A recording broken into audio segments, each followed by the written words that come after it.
Assalamualaikum warahmatullahi wabarakatuh. Perkenalkan, nama saya Ineka Eloirumia, NIM 3419041. Video ini dibuat untuk memenuhi tugas UAS mata kuliah produksi penerbitan pers. Oke. Sebagai mahasiswa komunikasi, tentu sudah tidak asing lagi dong dengan yang namanya media, apalagi soal berita. Lalu jenis-jenis berita itu ada apa aja sih? Oke, langsung saja. Yang pertama itu ada straight news. Straight news di sini itu adalah berita langsung, di mana informasi yang termuat itu merupakan informasi yang terkini, yang sedang hangat, sedang faktual dan juga penting. Untuk straight news sendiri itu ada dua contoh lagi, ada dua bagiannya. Yang pertama itu ada hard news dan juga soft news.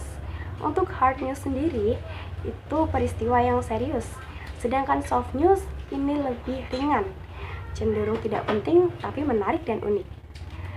Untuk perbedaan yang signifikan dari keduanya, untuk hard news sendiri biasanya termakan oleh waktu. Jadi ketika diberitakan, ketika diliput itu langsung diberitakan ke khalayak. Karena jika tidak itu bisa basi. Contohnya berita kecelakaan.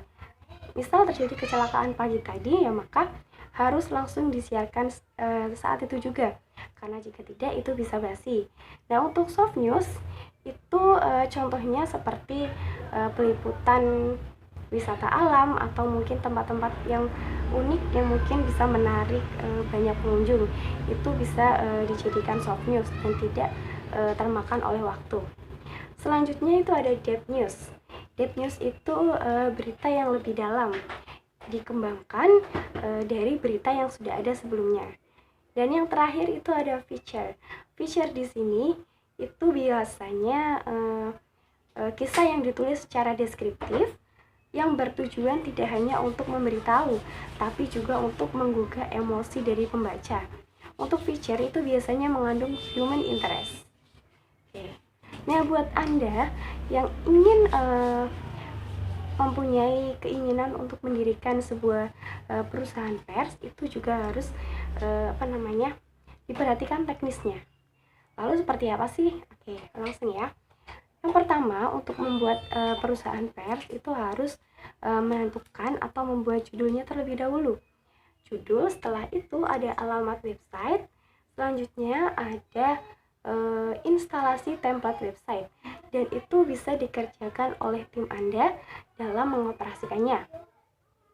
Nah, langkah selanjutnya dalam membangun sebuah perusahaan pers adalah aspek legal formal, di mana bertujuan untuk membuat perusahaan pers Anda itu bisa berbadan hukum. Karena dengan berbadan hukum, maka perusahaan pers kalian itu bisa mendapat kepercayaan dari pembaca yang lebih tinggi lagi.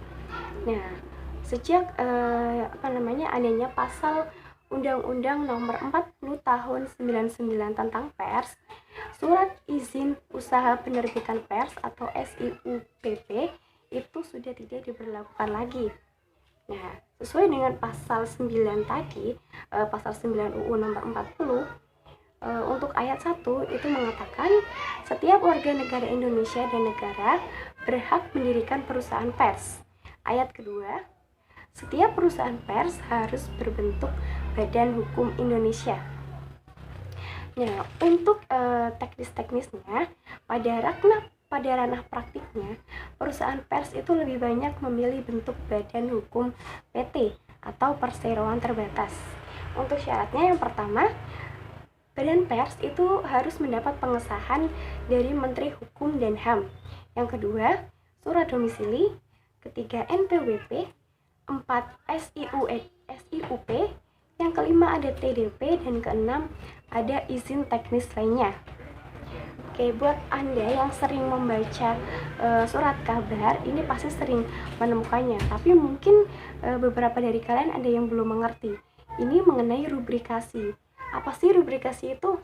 Nah, rubrikasi itu adalah ruang khusus pada media surat kabar, majalah, ataupun tabloid, di mana dalam rubrik itu tuh memuat informasi, berita, opini, ataupun iklan, di mana penayangannya itu dilakukan dalam periode yang tetap.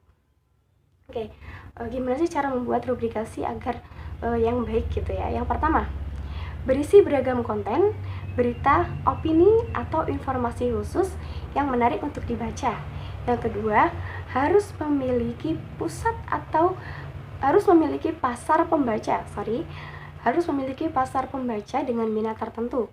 Seperti misal mengenai iptek, maka sasarannya adalah mengenai pelajar, mahasiswa, atau masyarakat umum. Selanjutnya, harus memiliki kerangka halaman sehingga divisi dapat memproduksi halaman yang menarik. Dan yang terakhir, rubrik itu harus memiliki nama dan kop. Oke, nah di era sekarang, konvergensi media itu seakan menjadi kunci dari keberlangsungan media tersebut. Konvergensi itu apa sih?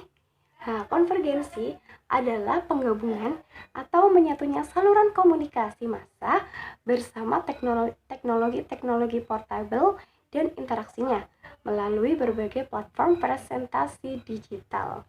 Nah, contohnya nih, ada Tempo Media yang berkonvergensi menjadi majalah harian, terus ada tempo.co dan juga Tempo TV. Kompas ini tuh awalnya itu bermula dari surat kabar harian, lalu berkonvergensi menjadi Kompas TV melalui audio visual dan juga kompas.com portal berita online.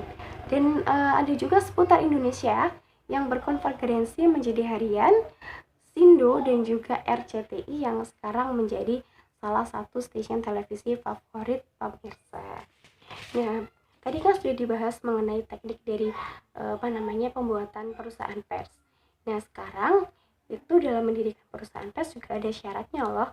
Nah, mengikuti syarat yang telah diatur dalam Undang-Undang Nomor 40 Tahun 1999 tentang pers, syarat yang pertama adalah perusahaan pers itu harus mendapat pengesahan dari badan hukum, yaitu PT atau perseroan terbatas. Yang kedua, perusahaan pers itu wajib mempunyai modal minimal 50 juta rupiah. Dan yang ketiga, mampu mengoperasikan perusahaan dalam waktu 6 bulan. Selanjutnya, perusahaan pers itu wajib memberikan upah kepada wartawan atau karyawannya minimal sesuai UMK dengan total 13 kali gaji setahun, termasuk dengan THR. Selanjutnya, perusahaan pers wajib memberikan perlindungan hukum bagi wartawan. Selanjutnya, perusahaan pers itu wajib memberikan pendidikan dan pelatihan kejurnalistikan agar wartawan bisa tanggap dan juga cerdas. Dan yang terakhir, perusahaan pers itu tidak boleh dicampur dengan usaha lain untuk kepentingan pribadi. Oke, sekian dulu. Apabila ada kekurangan, saya mohon maaf. Terima kasih. Wassalamualaikum warahmatullahi wabarakatuh.